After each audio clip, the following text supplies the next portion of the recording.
code pertaining to PVC conduit installation likely specifies that a strap needs placement within 3 feet of an LB or elbow fitting that lacks other support. This stipulation means that an unsupported LB requires a strap within 3 feet of each end. This measure prevents sagging or movement. Considering an unsupported LB between its entrance and exit, the code mandates a strap within 3 feet of both. Consequently, the distance between the two straps can reach up to 6 feet. This setup does not breach the 3-foot rule because the straps adequately prevent sagging or movement caused by the conduit's weight. Though the code allows a 6-foot spacing in this specific scenario, several factors deserve consideration. Firstly, local building codes. Some jurisdictions may enforce stricter strap spacing requirements. Secondly, the type of conduit. Thicker or heavier conduit might necessitate more frequent support. Thirdly, environmental conditions. Extreme temperatures can impact PVC conduit's flexibility. Therefore, following the manufacturer's guidelines and consulting local codes is advisable for determining appropriate strap spacing for your specific application. It is important to accurately interpret and apply the relevant electrical codes when installing PVC conduit, particularly concerning the support and spacing requirement. The general rule dictates that PVC conduit must be supported at specific intervals, with the distance between supports varying based on the conduit size. For example, for a 1/2 inch conduit, the maximum support spacing might be 3 feet, while for a larger conduit like 2 inch, it could be 5 feet. The NEC, or National Electrical Code, provides tables that detail these requirements. These tables outline the maximum spacing between supports for different sizes and types of conduit. When an LB fitting is introduced, it can affect the support requirements. The NEC typically requires that conduit be supported within a certain distance of boxes, cabinets, and fittings, such as LBs. This is to ensure that the weight of the conduit and its contents does not place undue stress on the fitting or the connections within. The exact distance requirement can vary, but it generally falls within 3 feet. If an LB is not independently supported, meaning it is not directly attached to a structure, it is crucial to adhere to the support requirements on either side of the fitting. In this case, a support, such as a strap, should be placed within 3 feet of each end of the LB. This ensures that the fitting is properly supported and that the conduit run remains stable and secure. It is essential to consult this specific NEC table that applies to PVC conduit to determine the exact support spacing requirements. These tables provide detailed information on the maximum distance allowed between supports for different conduit sizes and types. Additionally, local building codes may have more stringent requirements than the NEC, so it is always advisable to check with the local authorities to ensure compliance.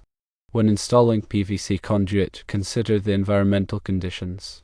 PVC can become more flexible in high temperatures and more brittle in cold temperatures, which can affect the support requirements. In areas with extreme temperature variations, it may be necessary to reduce the spacing between supports to compensate for these effects. The NEC addresses the impact of temperature on conduit installations and provides guidelines for adjusting support spacing accordingly.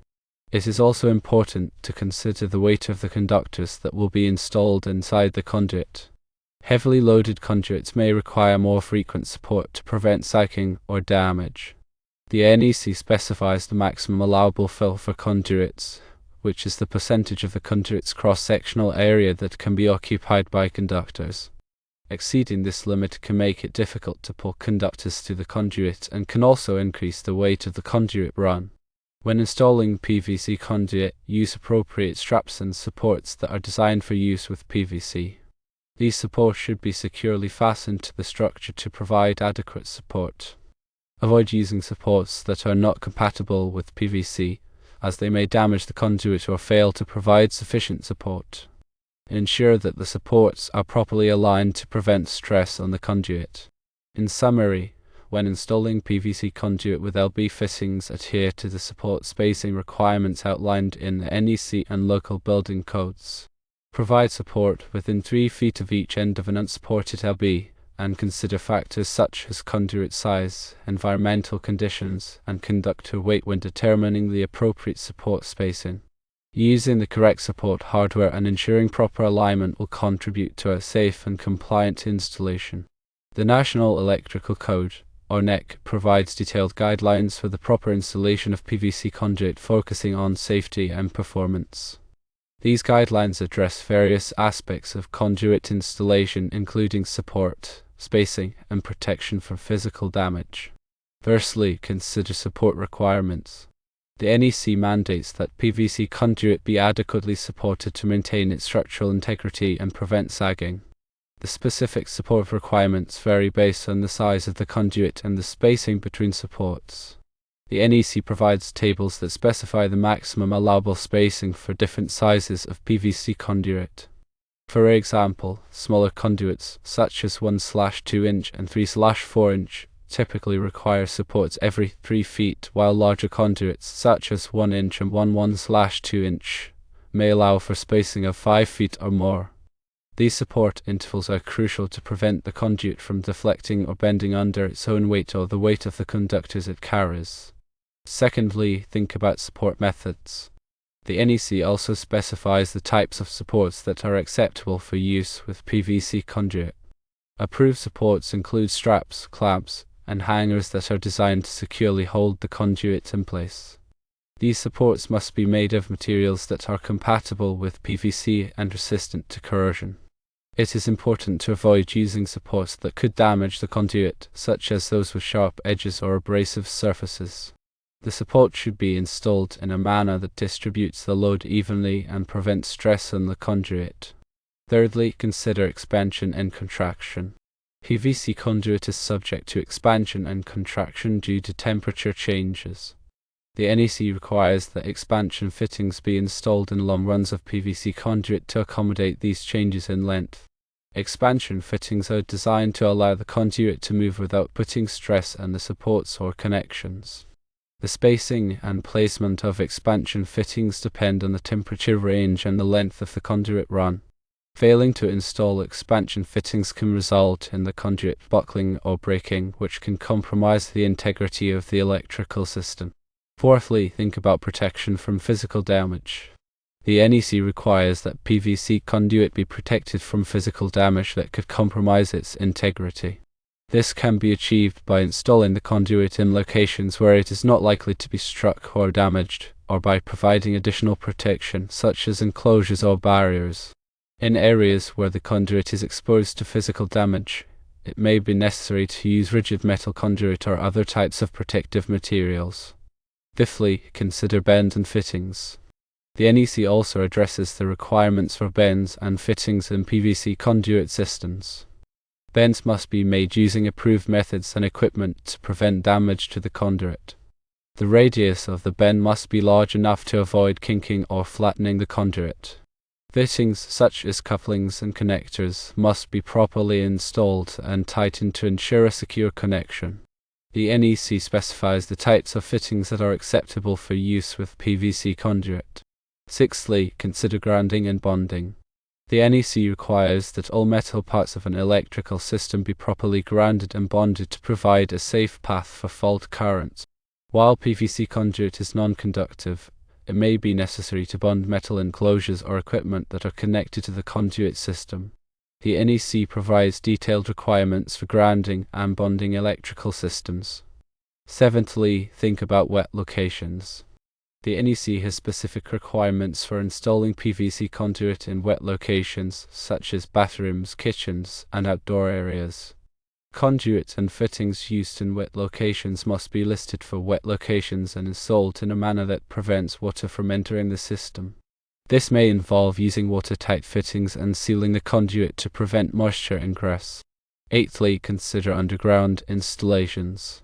When installing PVC conduit underground, the NEC requires that it be buried at a sufficient depth to protect it from physical damage. The depth requirements vary depending on the voltage of the electrical system and the type of location. The NEC also specifies the types of backfill that are acceptable for use with underground conduit. Ninthly, think about fire resistance. While PVC conduit is not inherently fire resistant, it can be installed in a manner that provides some degree of fire protection. The NEC allows for the use of fire-resistant coatings or wraps on PVC conduit to improve its fire performance. It is important to consult with a qualified fire protection engineer to determine the appropriate fire resistance measures for a specific application. 10thly, consider inspections and approvals. Before energizing an electrical system that includes PVC conduit, it is important to have it inspected by a qualified electrical inspector.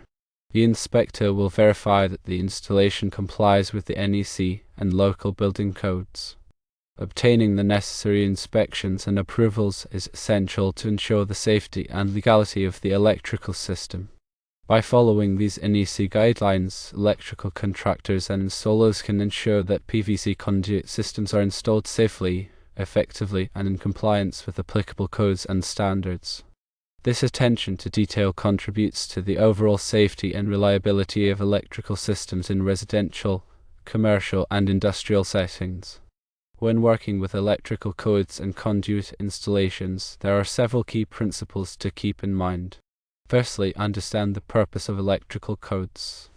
Electrical codes, such as the National Electrical Code, are designed to ensure the safety of electrical installations.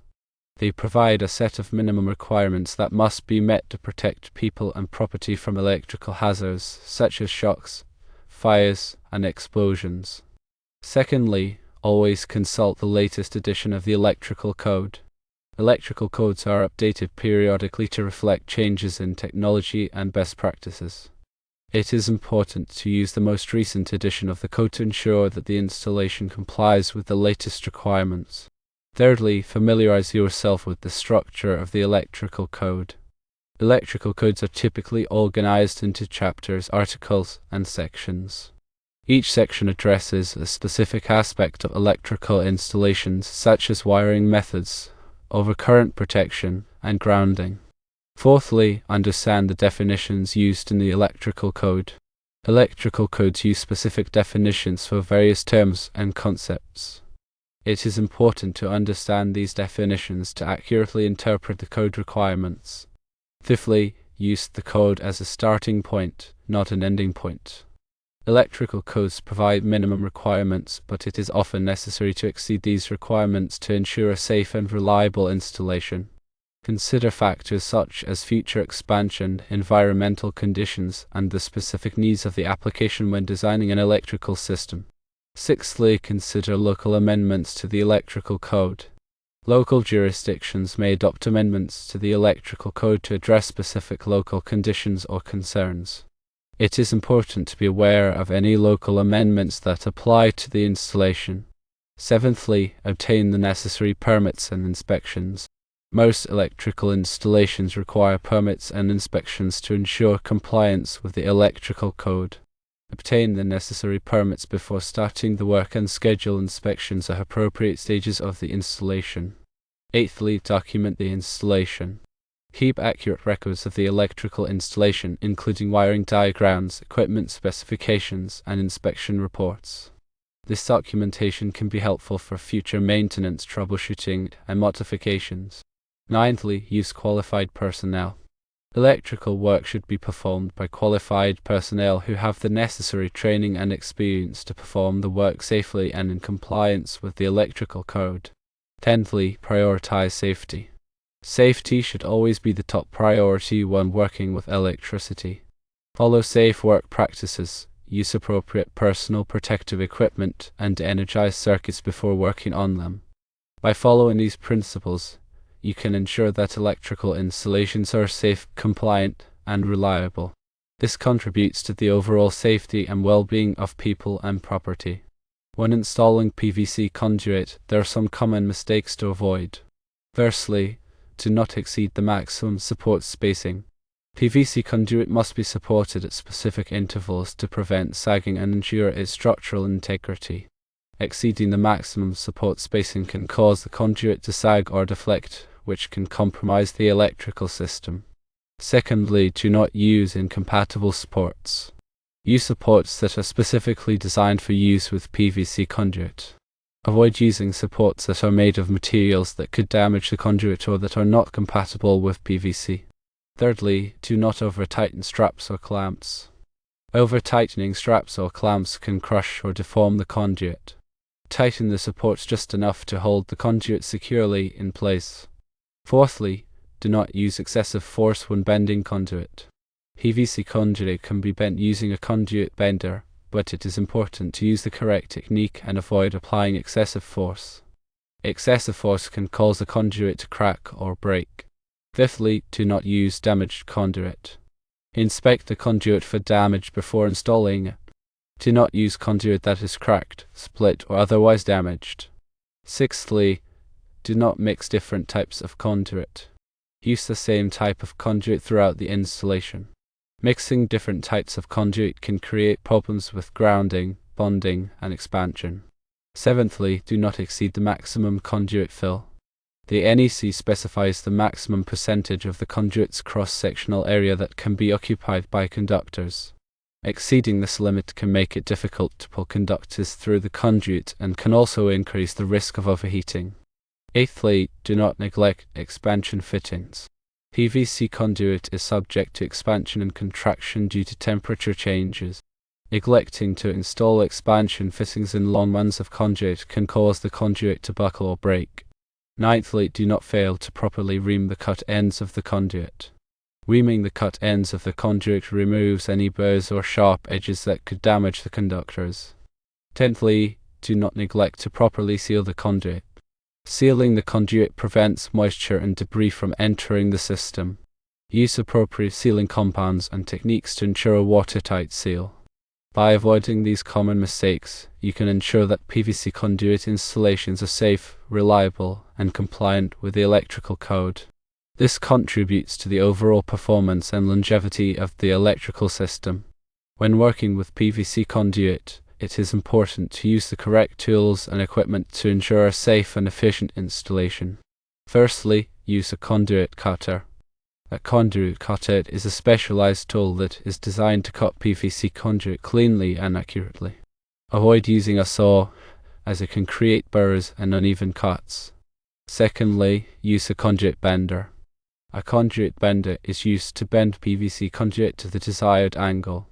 There are different types of conduit benders available, including hand benders and powered benders. Choose the appropriate bender for the size and type of conduit you are working with. Thirdly, use a reamer. A reamer is used to remove burrs and sharp edges from the cut ends of the conduit. Reaming ensures that the conductors can be pulled through the conduit without being damaged. Fourthly, use a fish tape. A fish tape is a flexible tool that is used to pull conductors through the conduit. Fish tapes are available in different lengths and materials. Choose the appropriate fish tape for the length and diameter of the conduit run. Fifthly, use a wire puller. A wire puller is a tool that is used to grip and pull conductors through the conduit. Wire pullers are available in different sizes and types. Choose the appropriate wire puller for the size and number of conductors you are pulling. Sixthly, use a level. A level is used to ensure that the conduit is installed straight and level. Use a level to check the alignment of the conduit before securing it in place. Seventhly, use a tape measure. A tape measure is used to measure the length of the conduit runs and to determine the proper spacing for supports and fittings. Eighthly, use a screwdriver and wrench. Screwdrivers and wrenches are used to tighten the screws and bolts that secure the conduit supports and fittings. Use the appropriate size and type of screwdriver and wrench to avoid damaging the hardware. Ninthly, use personal protective equipment or PPE. Always wear appropriate PPE when working with PVC conduit, including safety glasses, gloves, and a hard hat. PPE protects you from potential hazards such as flying debris, electrical shock, and falling objects. Tenthly, use a voltage tester. A voltage tester is used to verify that the circuit is energized before working on it. Always use a voltage tester to confirm that the circuit is safe to work on before touching any wires or components.